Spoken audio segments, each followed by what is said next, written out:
সালাউদ্দিন আহমেদ মাননীয় স্বরাষ্ট্রমন্ত্রী তার একটা ভয়াবহ চেষ্টা ব্যর্থ হয়ে গেছে। দর্শক, সালাউদ্দিন আহমেদ একটা চপেটা ঘাত খেয়েছেন।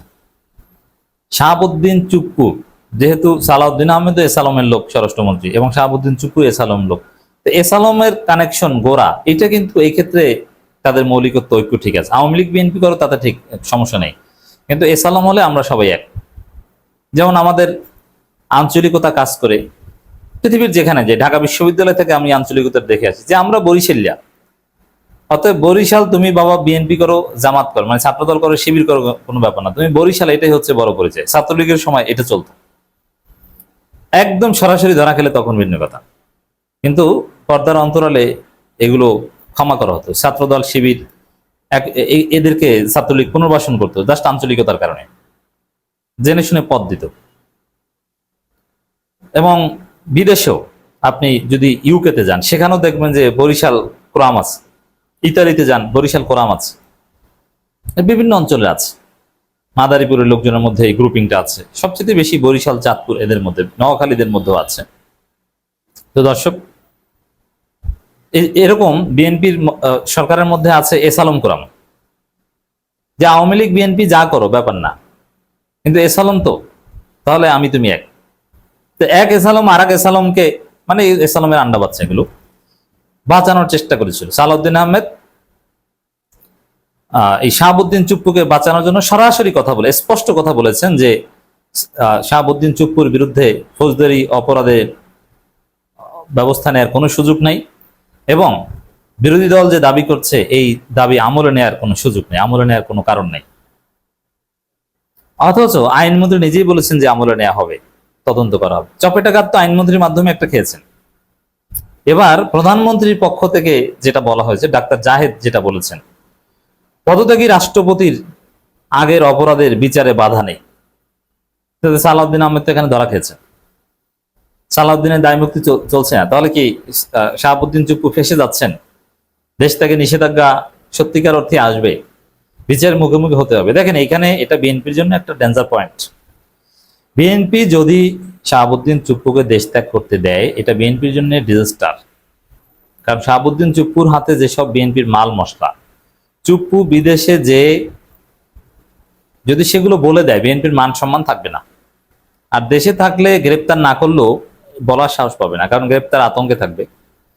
আর গ্রেপ্তার হওয়ার চাইতে গ্রেপ্তার আতঙ্কে থাকাটা বেশি ভয়াবহ। তো দর্শক, পদত্যাগী রাষ্ট্রপতি শাহাবুদ্দিন চুপ্পুর আগের অপরাধে বিচারে বাধা নেই, এটা ডাক্তার জাহিদুর রহমান সংবাদ সম্মেলনে বলেছেন, প্রধানমন্ত্রী তথ্য উপদেষ্টা। কিন্তু প্রধানমন্ত্রী তথ্য উপদেষ্টা যা বলেন ওটা প্রধানমন্ত্রীর বক্তব্য, প্রধানমন্ত্রীর পক্ষ থেকে তিনি বলেন। যেহেতু প্রধানমন্ত্রী নিয়মিত সংবাদ সম্মেলনে আসতে পারেন না বা আসা উচিত না, তো এই কাজটা জাহিদুর রহমান বলেন। বুঝতে পারছেন সরকারের মোটিভ কি? রাজনীতিতে যদি শেষ কথা বলতে কিছু নাই, নতুন কোনো সমঝোতায় বা বিদেশি চাপে, ভারতের অনুরোধে বা কারো অনুরোধে সেই ব্যক্তি দিলেও দিতে পারে, তবে না দেওয়ার সম্ভাবনা, ফেসে যাওয়ার সম্ভাবনাই বেশি। যেভাবে চারদিকে জামাতের লোকজন একের পর এক মামলা দিয়ে তাকে ফাঁসাচ্ছে, তার বিরুদ্ধে সমস্ত তদন্ত কাগজপত্র সব রেডি, এই পরিস্থিতিতে সেম অভিযোগে অনেকের বিরুদ্ধে অলরেডি দেশ থেকে নিষেধাজ্ঞা এসেছে, অনেকে মামলার আসামি, কেউ কেউ জেলে, সেম অভিযোগে, সেম মানের আসামি, 12 নম্বর আসামি, কোথাও অন্য, এরকম নানান পর্যায়ের আসামি শাহাবুদ্দিন চুপ্পু। অতএব তার বাঁচার সুযোগ নেই, তাকে ফাঁসতে হবে। এই বক্তব্যটা খুব ইম্পর্টেন্ট। একই সাথে প্রধানমন্ত্রীর পক্ষ থেকে আরেকটা বক্তব্য খুব ইম্পর্টেন্ট, এটাকেও আমরা অ্যাপ্রিসিয়েট করি। প্রধানমন্ত্রী তারেক রহমানকে নরেন্দ্র মোদী ভারত সফরের আমন্ত্রণ জানিয়েছেন ব্রিক্স সম্মেলনে সেপ্টেম্বরে, এবং এই আমন্ত্রণটা অত্যন্ত তাৎপর্যপূর্ণ ভাবে জানিয়েছেন। এই আমন্ত্রণ অগ্রাহ্য করা একটা বার্তা হবে, আর আমন্ত্রণে গেলে তো আর এক অঘটন। তো আমন্ত্রণটা এখন পর্যন্ত আমরা শামাওবাইদের কণ্ঠে আমন্ত্রণ গ্রহণ করার একটু ইঙ্গিত পেয়েছিলাম, কিন্তু না, এবার প্রধানমন্ত্রীর পক্ষ থেকে তথ্য উপদেষ্টা যেটা জানিয়েছেন, তার অর্থ যে নরেন্দ্র মোদীর আমন্ত্রণ তারেক রহমান গ্রহণ করেন নাই, সেখানে যাবেন না। যেমন তিনি বলছেন ভারত ব্রিক্স সম্মেলনে যাওয়ার সিদ্ধান্ত হয়নি, এর মানে না যাওয়ার ইঙ্গিত এটা, ব্রিক্স সম্মেলনে যাবেন না। আর যদি না যান দাওয়াতে, এর মানে ভারতকে অ্যাভয়েড করছে বাংলাদেশ, নরেন্দ্র মোদীকে দাম দিচ্ছে না। মোদী কি বললো বা বললো না, বলার এদের সুযোগ দিচ্ছে না। ভারত সফরে গেলে সাইড লাইনে বৈঠক হতো ডেফিনেটলি মোদীর সাথে, তারেক রহমানের, তখন মোদী তার অবস্থান বলতো বা অ্যাপ্রোচ করার চেষ্টা করতো। মোদীকে এই কথা বলার এই সুযোগ দিচ্ছে না তারেক রহমান, এবং এই সিদ্ধান্তের উপর আমরা বিশ্বাস করি তারেক রহমান ইস্তেকামাত থাকবেন, তিনি ভারত সফরে যাবেন না। আর চুপপুর সেফ এক্সিট বা এগুলোও কিন্তু এই ভারতের সাথে সম্পর্কের বিষয়। ভারত যদি ম্যানেজ করতে পারে বিএনপি সরকারকে, তাহলে সেফ এক্সিট পাবে। আর বাংলাদেশের ভিতরে ওই এসালমের দৌড়, এটা সালাউদ্দিনদের তৎপরতা, এটা কাজ। বিএনপি একদম বোকা না যে সালাউদ্দিন আহমেদ যা বলবে। সালাউদ্দিনের বিরুদ্ধে বিএনপিতে নানান গ্রুপ রয়েছে, হয়তোবা সালাউদ্দিনের পাওয়ারটা বেশি, কিন্তু অন্য সবাই আঙ্গুল চুষবে এটা মনে করার কোনো কারণ নেই।